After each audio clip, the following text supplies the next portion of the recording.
Medyo nagalit din ho ako. Lalo na nung lumabas na si Coco Martin.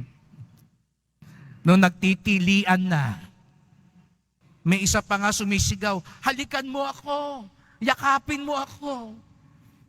Para bang genie na lang ba ang Nazareno na makiskis ko lang kahit wala naman yung loob ko. Masasagot ang dasal ko. Ganun ba ang tingin natin sa Nazareno? Parang lampara. Pero kung mapapansin po ninyo ngayon, sa Ebanghelyo mismo, si Jesus ang nagnais lumayo sa mga tao.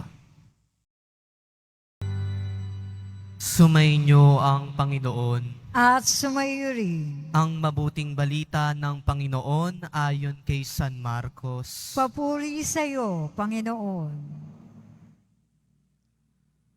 Noong panahong iyon, umalis si Jesus at ang kanyang mga alagad at nagpunta sa tabi ng lawa. Sinundan siya ng maraming tao buhat sa Galilea.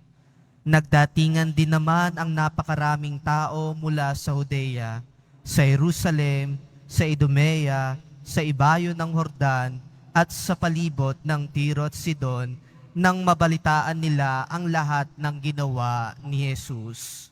Nagpahanda si Jesus sa kaniyang mga alagad ng isang bangkang magagamit niya upang hindi siya maipit ng mga taong dumaragsa. Marami na siyang pinagaling, kaya't pinagdumugan siya ng lahat ng may sakit upang mahipo man lamang nila. Bawat inaalihan ng masamang espiritu na makakita sa kanya ay nagpapatira pa sa harapan niya at sumisigaw, "Ikaw ang anak ng Diyos." At mahigpit silang pinagbawalan ni Jesus. Ayaw niyang ipasabi kung sino siya. Ang mabuting balita ng Panginoon. Pinupuri ka namin, Panginoong Hesukristo. Magsiupo ang lahat.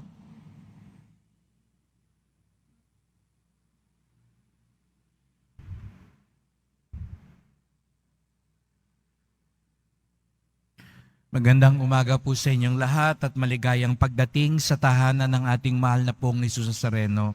Binabati din natin ang mga nasa online, lalo na po mga may sakit, nag-aalaga sa may sakit, at mga kababayan, mga kadeboto natin mula sa iba't ibang panig ng bansa at daigdig na nais sumama sa pagdiriwang ng misa dito sa Quiapo, sa Basilica Minor at Pambansang Dambana ni Jesus Nazareno.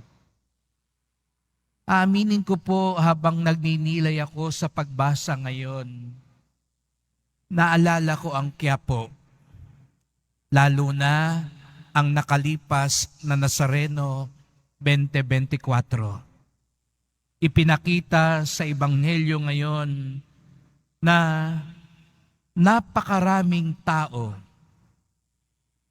ang dumating at nais mahipo man lamang si Jesus. Sa sobrang dami ng mga tao, halos maipit na si Jesus. Dito makita natin ang napakaigting, napakamarubdob na naisin ng mga taong mahawakan man lang si Jesus. Para gumaling, para masagot ang kanilang mga dasal. Ngunit ang isang katakataka at maganda ring pagnilayan natin, mga kadeboto, nung nakaraang traslasyon, nung ating hiniling sa mga tao, ipakita natin si Jesus.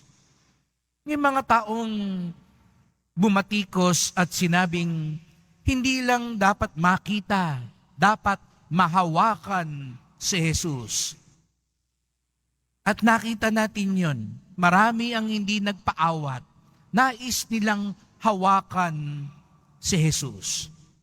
At may mga iba nga nagsabi na hindi lang sapat makita, dapat hawakan. Pero kung mapapansin po ninyo ngayon sa Ebanghelyo mismo, si Jesus ang nagnais lumayo sa mga tao. Kung napakinggan yung maigi ang Ebanghelyo, sinabi dito, nang makita ni Jesus ang napakaraming tao, nagpahanda siya sa kanyang mga alagad ng isang bangka upang hindi siya maipit ng mga taong dumaragsa. Animoy lumayo si Jesus Nazareno. Dahil ba ayaw niyang magpahawak? Dahil ba natakot siya sa dumaragsang mga tao?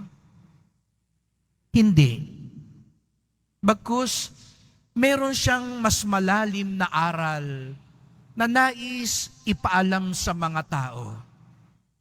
Na hindi lang sa paghipo at paghawak.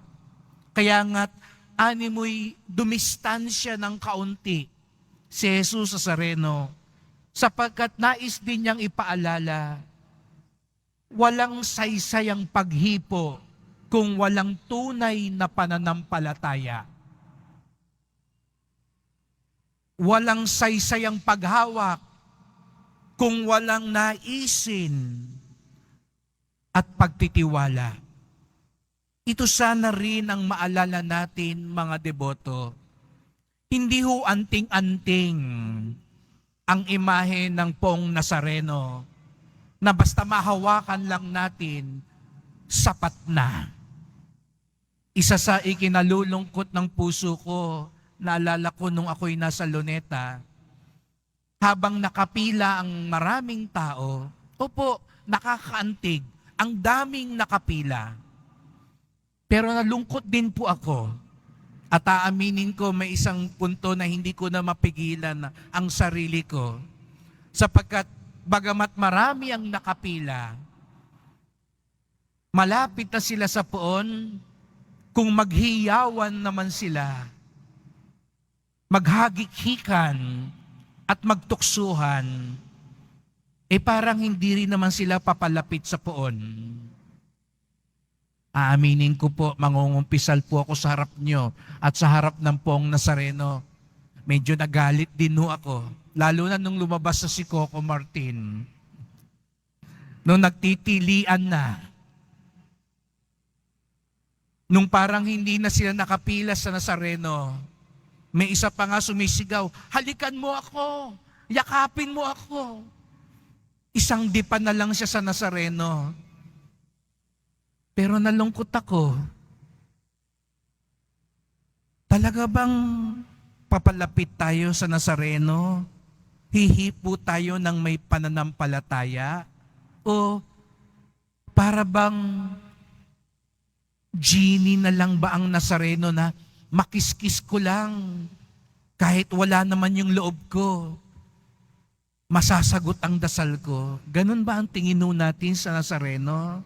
Parang lampara, parang anting-anting na mahipo ko lang, mangyayari na. Magic ho ba ang tingin natin sa Nazareno? Siguro nga ho, kaya minabuti ni Jesus Nazareno, lumayo. Hindi siya naantig lang dahil maraming tao ang nais lumapit sa Kanya. Tandaan niyo po ang Ebanghelyo ngayon. Mismong si Jesus Nazareno ang lumayo. Bakit? Hindi lang niya gustong mahipo siya. Kaya siya lumayo para mapakinggan siya ng mga tao. Yun daw po ang mas malalim na paanyaya ng Nazareno. Pakinggan niyo ako. Huwag niyo lang ako hawakan. Dahil pwede niyo akong hawakan nang hindi kayo nakikinig. Pwede niyo akong hawakan nang hindi kayo nagsisisi. Pwede nyo lang ako hawakan nang hindi kayo nagdarasal. Hindi ho sapat ang humawak, sumampa, pumanik, magpunas sa Kanya, mga kapatid. Ang kailangan, malalim na paniniwala at pagkilala sa Kanya. Opo, ating pinapahintulutan, ating inaanyayahan, kaya po tayo may pahalik sa likod. Lapitan natin siya. Damhin natin siya. Pero wag natin kakaligtaan na ang mga bagay na ito ay paanyaya sa mas malalim na ugnayan kay Jesus Nazareno. Kaya natutuwa po ako sa inyo, nagsisimba tayo. Kasi yung pagsisimba, bahagi ng pakikinig at pagpapalalim na ugnayan sa Kanya. Dahil nakakalungkot man, marami pupunta, pipila sa pahalik, hahaplos, pero hindi magsisimba, hindi mangungumpisal, hindi talaga magninilay at makikinig. Kulang, sayang naman yung binyahe nyo sa Quiapo kung hahaplos lang kayo at hahalik sa Kanyang paanan. Tandaan yung ebanghelyo ngayon, mas mabuti ang tunay nating makilala. Kaya nga sa ebanghelyo ni San Marco, pinapakita niya yung kabalintunaan. Napansin niyo sa bandang huli, yung mga inaalihan pa ng masamang espiritu ang humiyaw, ikaw ang anak ng Diyos. Para bagang sinasabi ni San Marco, mabuti pa yung sinapian ng demonyo. Sila yung nakakakilala kay Jesus Nazareno. Samantalang yung napakaraming tao na nais siyang hawakan, nais siyang hipuin, hindi man lang lumabas sa kanilang bibig, ikaw ang anak ng Diyos. Kaya nga siguro, lumayo ng kaunti si Jesus Nazareno. Hindi para hindi siya maabot, kung hindi para lalo siyang makilala ng mga tao.